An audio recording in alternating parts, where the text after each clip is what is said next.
Bienvenue à tous sur la boutique de Shinestore. On va vous présenter ici la FlyTouch 3. Bon, je crois pas me tromper en disant que c'est la tablette la plus vendue du moment, c'est le meilleur rapport qualité-prix, donc on va un petit peu regarder ça ensemble. Elle vous est fournie, bon bien sûr, avec son petit transfo, toujours bien pratique. Ici vous avez l'antenne GPS, parce que la FlyTouch 3 fait GPS également, donc ça on vous montrera tout à l'heure. Et alors ici vous avez un petit manuel, comme pour tous les FlyTouch. Il est en anglais, ça c'est un petit peu le bémol, mais facilement sur internet on sait tout retrouver en français. Il fait quoi? Il fait 25 pages, ce qui est pas mal pour ce genre de tablette. Alors on va un petit peu regarder la tablette en détail. Ici, donc qu'est-ce qu'on a comme port? Donc ici vous avez l'entrée pour recharger la tablette, vous avez l'RJ45, quand le Wi-Fi va pas ou quand vous avez une très mauvaise connexion ou si vous n'avez pas du tout le Wi-Fi, vous avez un port HDMI, vous avez deux ports USB, donc ça c'est quand même assez pratique. Ici une SD carte, donc ça on peut quand même aller jusqu'à 32 Go supplémentaires, donc ce qui est pas mal. Ici pour le casque, ça c'est logique. Ici vous avez deux entrées pour les baffles, donc qui est pas mal aussi. L'interrupteur on-off.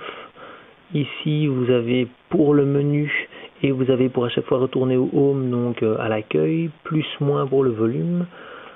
Allumer, éteindre l'appareil. Ici, vous avez la fente donc pour le GPS, le deuxième baffle. Et alors, vous avez un petit stylet qui est assez sympa pour ceux qui aiment bien travailler avec ça, qui se trouve sur le côté. Donc voilà, ici je crois qu'on a un petit peu fait le tour de l'interface. Donc c'est un écran 10 pouces, ce qui est quand même agréable à travailler avec une caméra qui se trouve au-dessus et le bouton pour de retourne un petit peu sur le côté. On s'était déjà permis de l'allumer, donc on l'a mis en veille pour un petit peu accélérer la démonstration. Donc comme vous voyez, l'image est pas mal, très réactif. Donc il faut vraiment pas chipoter longtemps pour que ça réagisse. L'interface est bien faite, parce que j'aime vraiment bien cette interface avec le Cubi qu'on appelle. Donc c'est vraiment sympa à travailler avec, très très réactif.